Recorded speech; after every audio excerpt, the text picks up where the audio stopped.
I know this is going to sound weird, but follow me. Alabama State is playing their version of championship offense. Oh, yeah.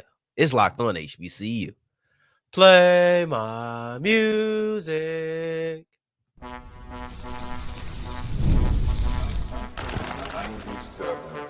You are Locked On HBCU, your daily podcast covering HBCU sports. Part of the Locked On Podcast Network, your team every day.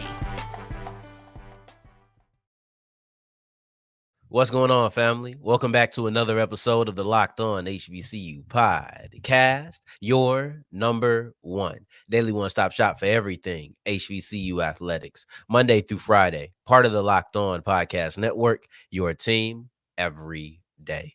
And I, of course, am Darian Gray, a.k.a. the Mouth of the South, Texas Southern alum and former TSU Herald Sports editor and current contributing writer at USA Today Saints Wire. Thank you for going on this journey with me. Make a Locked On HBCU your first listen of the day every day. And remember, just because the mic cuts off does not mean that the journey's over. Just means it's time to follow me on Twitter at South Exclusives. Starts with an S and ends with an S. Today's episode is brought to you by FanDuel. Go to FanDuel.com to make every moment more. And if you're new to FanDuel, put down a $5 bet and you get $200 back in bonus bets. All you have to do is go to FanDuel.com to make every moment more. Now, we'll wrap up today's episode with a look at the HBCU rankings. I think that that'll be very cool to do. In segment 2, we'll take a look at Jada Byers' record-breaking performance. But in segment 1, I want to kick it off with something that I think is very interesting, and it's something that you're not going to hear anywhere else. Alabama State is playing their version of championship offense. And I know that that sounds very strange, but I want to add the caveat of their version of it, because when you think Alabama State under Eddie Robinson, you do not think offense. And if you do, you think about poor offense, right? You're not thinking about championship level offense, because the truth of the matter is offense is a constant conversation around the Hornets, but it's about how it's held them back year after year. We look at them as a team who is so strong defensively that you're disappointed that they can't get any motion offensively. And I thought that was going to be fixed this year with Andrew Body. But, first game, they played the hot potato between the quarterbacks, and then also he ended up getting hurt. So we never really got to see him. And injuries at the QB position and just bad offense has been consistent throughout the rest of this season. But I think Kareem Keye might actually be the guy, right? And I came on, I was super disappointed. I killed the idea of playing with Kareem Keye and the FAMU game. But I've seen some things specifically against Alabama A&M in the Magic City Classic, which Alabama State clearly won with the way that we're talking about them. I saw something that made me say, oh, no, this could be something.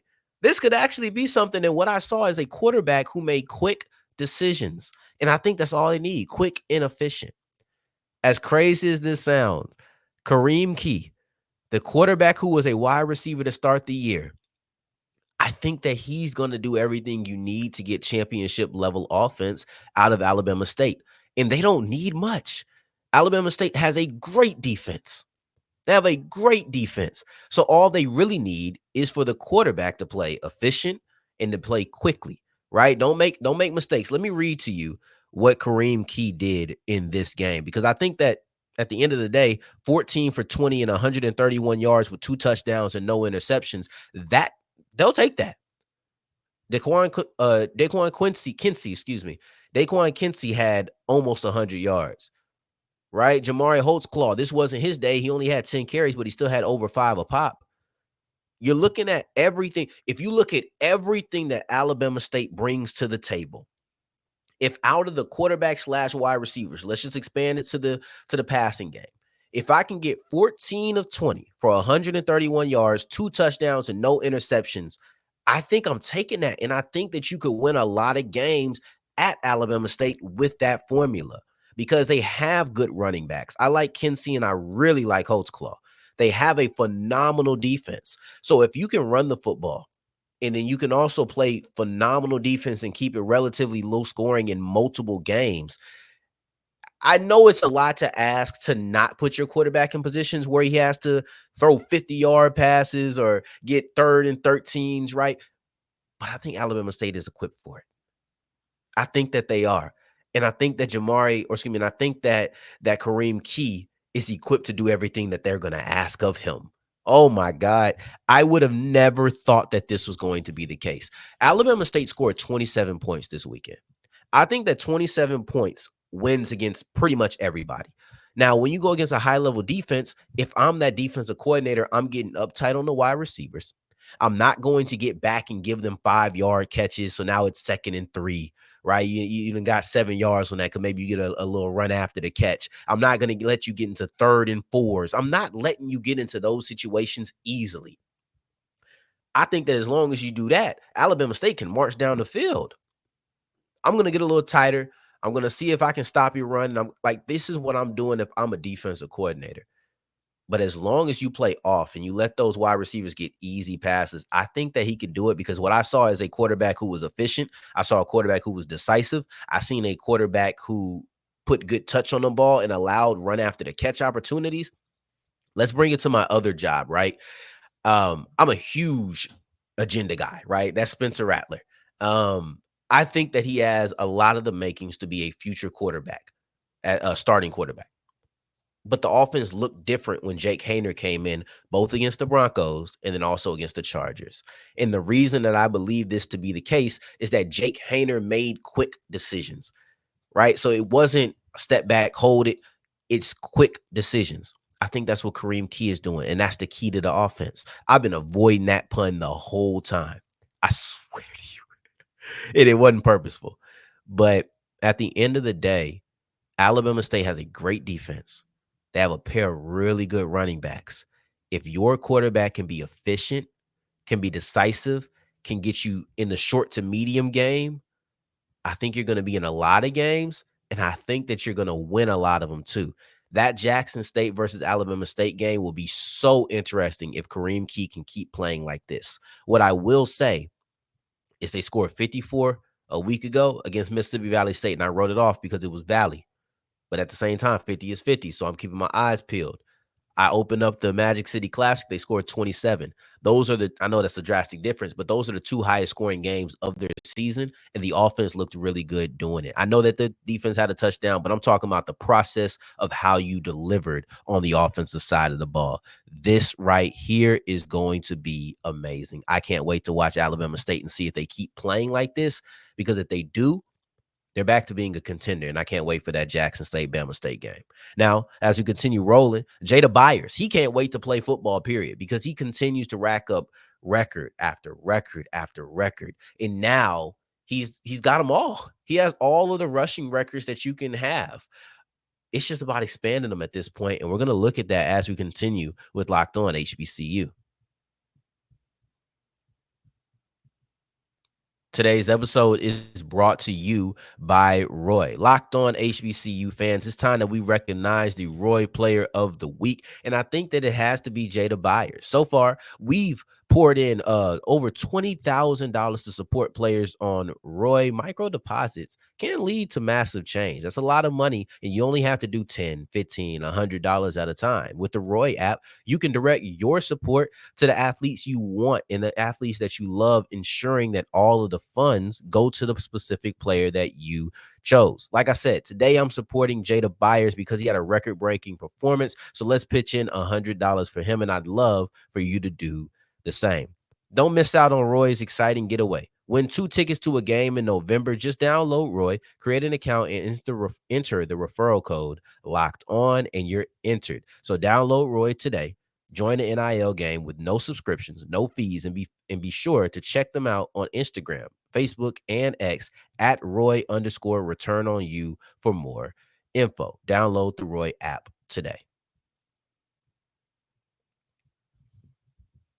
As we continue rolling on today's episode of Locked On HBCU, I appreciate you for making this your first listen of the day every day.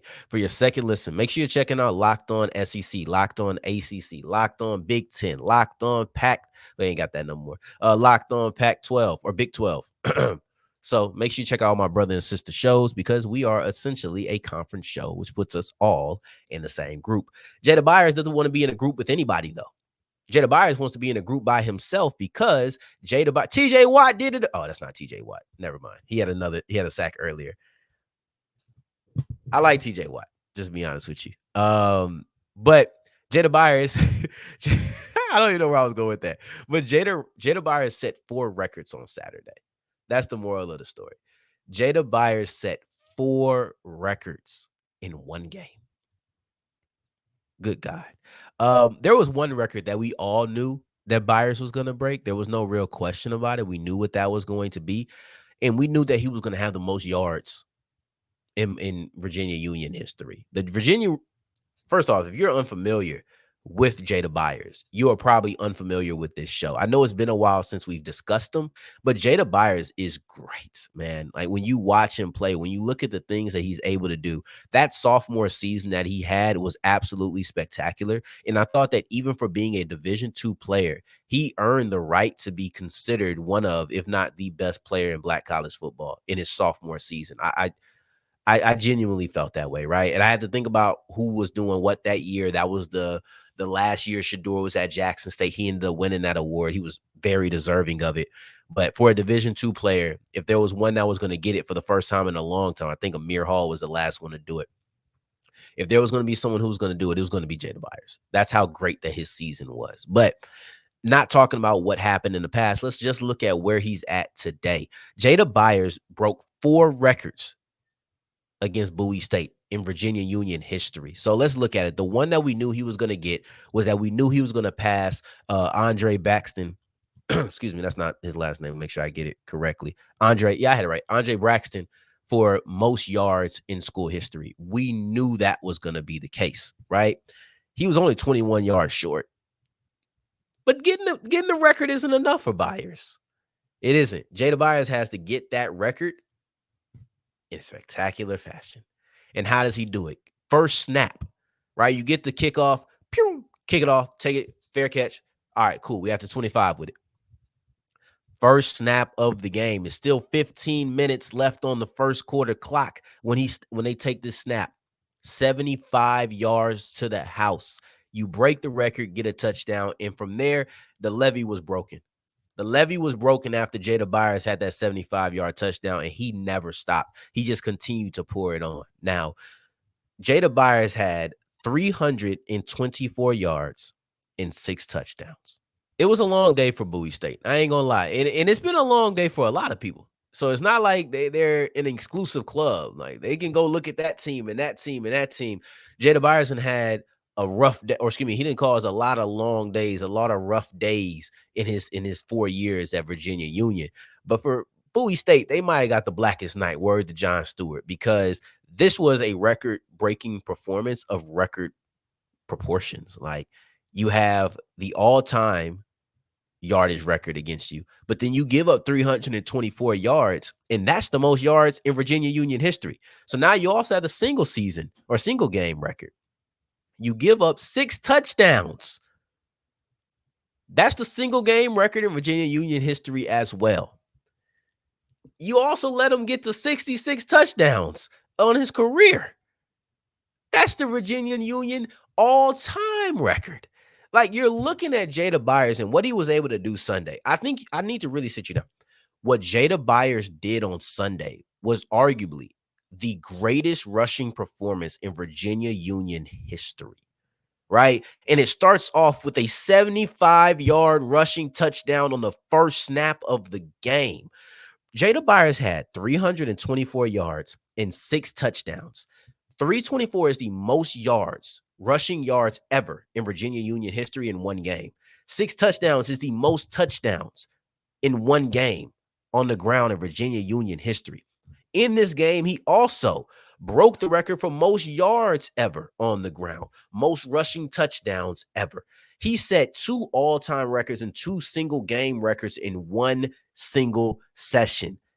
This is arguably the greatest performance that you've ever seen by a Virginia Union running back. And if you're talking about yardage, he just beat his own record.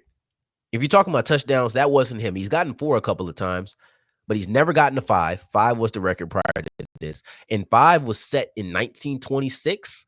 Last time somebody did it was 1931. So you're talking about a 93 record, 93-year record, excuse me.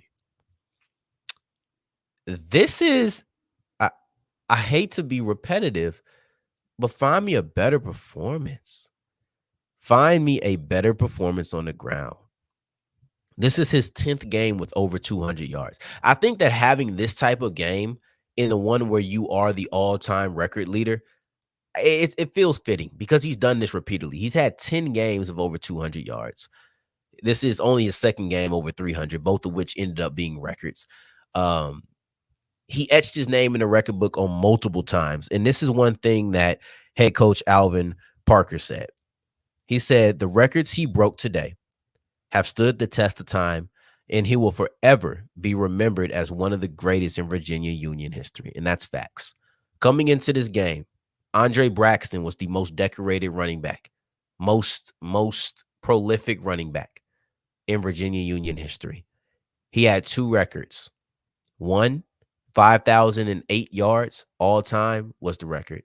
That's done. Byers is now at 5,311. He also had 63 touchdowns. I'm pretty sure we didn't think that was going to be broken today. Thought it'd be broken at some point, but not on Saturday. Jada Byers said, "I'm going to go ahead and jump this thing up to 66, and quite frankly, I'm going to take it to 70. And this one right here, these yardage, I'm going to take it as close to 6,000 as I can." Jada Byers will go down as the greatest running back in Virginia Union history. Period. If he isn't already written there. But let's push forward to these rankings. Let's push forward to these HBCU rankings because the top 5 stagnant. 6 through 10. Now that's where we talking.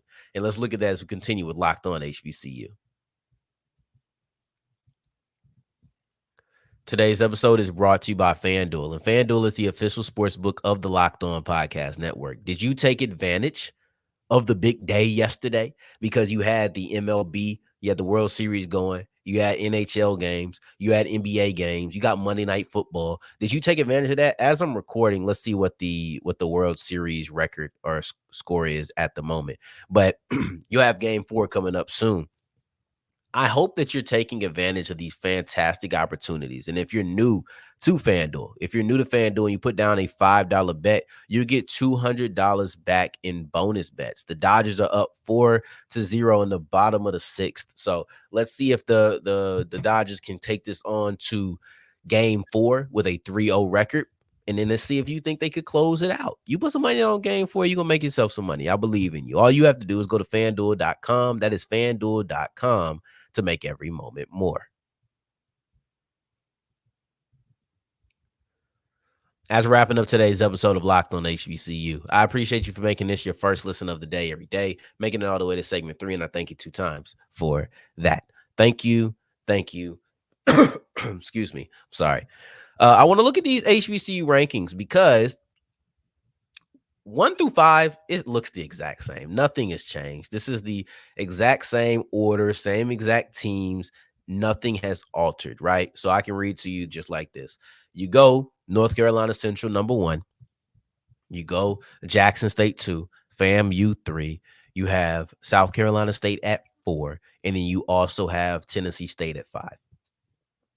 One thing I'll say about the top 5 is that if South Carolina State beats North Carolina Central convincingly, right? Like not some last-second field goal, if it's a 2-score game, I think they should be considered the best team in Black college football. They should rise to number 1 on this list. And I don't think that they will. I think they'll just rise to 3.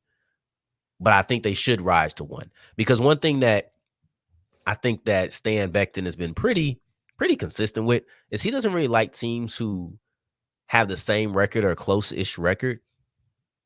The head-to-head winner typically is over them in the rankings, which I understand to a degree. But FAMU would not have a win better. They would not have a win better than North Carolina Central. Like they have no team that matches North Carolina Central on their resume. Now, Jackson State can say we beat FAMU, and I understand that. South Carolina State should rise no lower than 2 if they're able to win this game. But if North Carolina Central wins this game, it kind of feels like, okay, I ain't gonna say more distance between them and Jackson State because JSU beat the 3rd-ranked team. So, but that'll be something interesting to watch. Tennessee State is at 5. And Tennessee State's going into a pivotal matchup right now, a pivotal stretch right now, I should say. 6 is Hampton. Shout out to Hampton. They knocked off Elon by 20 points. Okay, so they got themselves two CAA victories. I think that's major. That's not something to scoff at. Even though I'm about to cough. But they got themselves a victory, and now that's 2 in a row. They opened up the season playing the CAA season. They opened that up playing 2 back-to-back top 25 teams, and they lost. And I know they have a history of losing in the conference, so it's like, are we really gonna give them the benefit of the doubt? Not really. Maybe we should. Is that a real conversation? Maybe we should. I don't know. Also, side note, for those who are still with me, rocking with me, please don't forget that we have Diamond Johnson coming on this afternoon, the Norfolk State women's basketball player. She's coming in, and she is going to break down her journey. I'm going to say this more at the end, so I'm going to leave it there. But y'all go ahead and rock with me. Rock with me tonight, okay? Don't leave me. Don't leave me. Come back and holler at me tonight. And I promise I got some good stuff for you. But let's keep rocking with this top 10. So 6 through 10 goes Hampton, Alabama State, Southern, Alcorn, Texas Southern. I like this top 10. I do. I find it difficult to put anybody else there. I'm scrolling down, looking right now. Can't put Grambling there or UAPB or PV or Morgan or Norfolk. Yeah, I think that this has to be the top 10, and I think it's a pretty solid order. Southern and Alcorn, I would have ahead of Texas Southern. I think that's fair. I know that Southern lost this week. I know that Southern lost this week to FAMU, but to me, you see the head to head, and I think you even said it. Even though Southern lost, Alcorn can't move in front of the Jaguars because when we last saw the Braves on the gridiron, they lost to the Jaguars. That's a great point. Last time we seen them, but yeah, I still think that Southern should be ahead of Alcorn. It should be ahead of TSU, but I don't think that they should be ahead of Alabama State. Hampton's an interesting one because you got to watch them in the CAA, but I think that this list is set up pretty well, which sucks. Sometimes resumes come into play, and it's like he said on Morgan State, who's at 14. I think they could beat 12 and 13, but they also don't have a resume to really be put ahead of anybody. So at the end of the day, this is going to be a very fascinating breakdown as we continue. But yeah, the top 10 is it's solid, man. It's good. Excuse me, it's really good. The top 5, it's not gonna move for a while, but I think we're gonna have some shakeup this week. We got some shakeup this week. What'll be interesting is you look at 4 through 7. 4 through 7 is number 4 is I just forget that quickly. Oh, South Carolina State, of course. So number 4 is South Carolina State, 5 is Tennessee State, 6 is Hampton, and then 7 is Alabama State.